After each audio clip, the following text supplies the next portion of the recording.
So welcome everybody to my book launch. Swamiji has written 40 books, so I've only written one, and I'm very happy he's here. So I think Swamiji, for once, I think you're supposed to introduce me.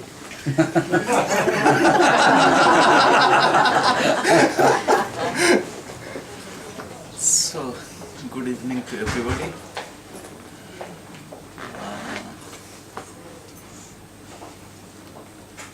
So far as I remember, we were introduced to London by David and his friend Mark. So now I have been given the chance to introduce him. So with a new introduction, David Green as an author. So you know him,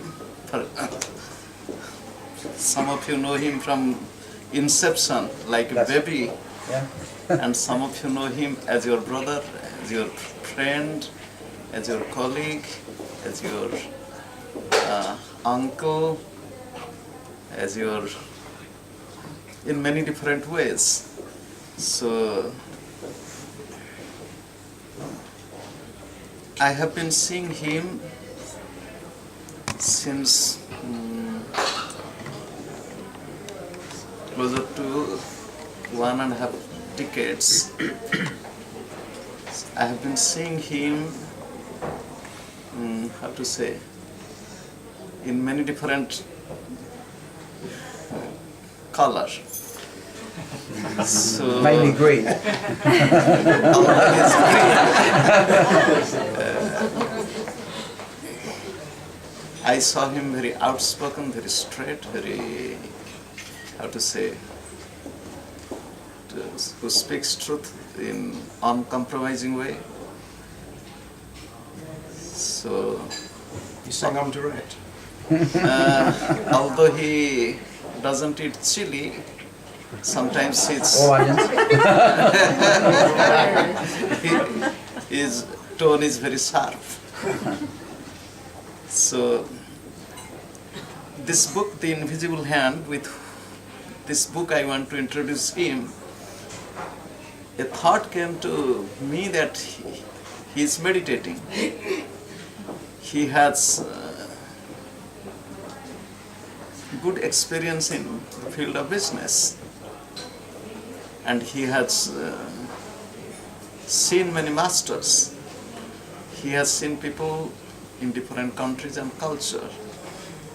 So if he can bring out his own experience in the form of a book, which will inspire many. I have seen this book, I have read this book from word to word, from beginning to the end, when it was in the, how to say, in the initial form, the seed form. Now it is in this nice form of the book. So when I look at him, David Green, as the author of the book, The Invisible Hand, so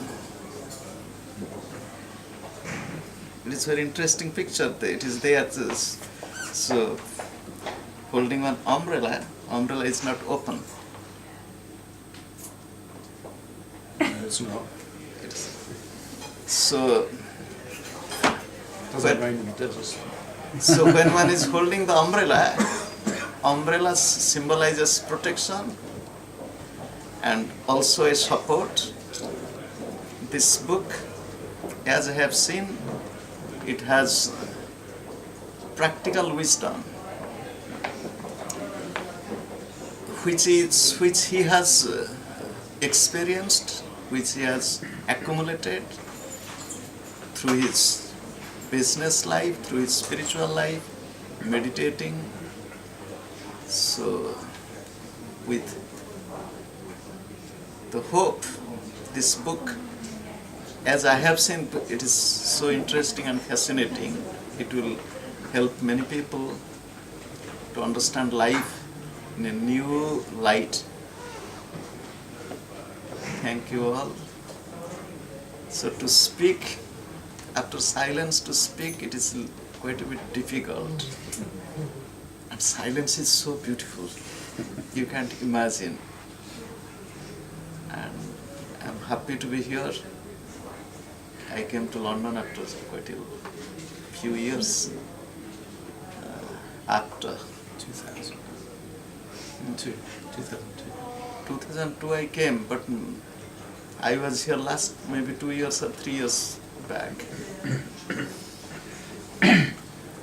So happy to see many old faces, many new faces, but no one is new. We all are known to each other because we belong to one family. Thank you all. God bless everybody.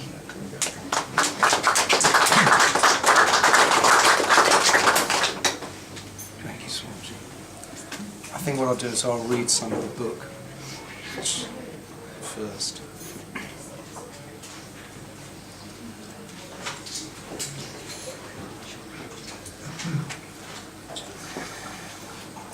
I did not seek change, change came to me. I did not seek spirituality, spirituality came to me. I did seek material success, material success came to me. None of this could have been achieved without the invisible hand. This book is dedicated to the warriors and the warriors on the road to material and spiritual success. I asked the Great Master, what is the purpose of life?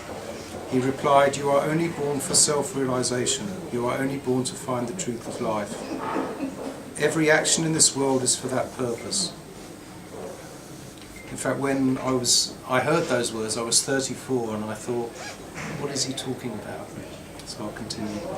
Speak. The 91-year-old Great Master stared at me through his round silver-rimmed glasses with a huge grin. His beard was white and his face wrinkle-free. As an entrepreneur, I was used to meeting different people, but not spiritual masters. This was my first personal darshan with him. Darshan means receiving a blessing, or literally the vision. I remained calm inside, but it was sweltering in his small room, and my pulse was racing much faster than usual. The central heating was on, yet the outside temperature was 28 degrees. It was as if he knew my every thought and all the questions I wanted to ask. As he spoke, his hands danced elegantly with slow, gentle movements. I had the uncanny feeling of being with someone who knew me already, although we had never met. In his presence, for the first time in my life, I felt total peace, joy and calmness. As we talked, he nodded encouragingly, in a knowing and loving way. Harry is the destroyer, he said, and also the sun. It is hot, is it not? I was sweating, yet he was as dry as the desert. I had come to Florida from London a few days before for one reason only. I wanted to meet the Great Master. My close friend, Dan, had arrived here some months earlier. Dan had travelled around India for a year, searching for his guru. One day he arrived at an ashram near Calcutta, and the senior monk told him that his guru was in America. He could not quite believe that a guru was sitting in an ashram in Florida, but following some kind of gut instinct, he took this advice, and after meeting the Great Master, had stayed with him ever since. I, on the other hand, had no desire to find a guru or to learn yoga or meditation. My image of yoga was one of people stretching their beautiful, supple bodies into various contortions, followed by a pungent concoction of carrot juice, wheatgrass and spinach, all the time talking about the universe and how we're all one. This was just not me at all. However, when Dan told me it was possible to have a private audience with the Great Master, I was somehow intrigued and wanted to meet him.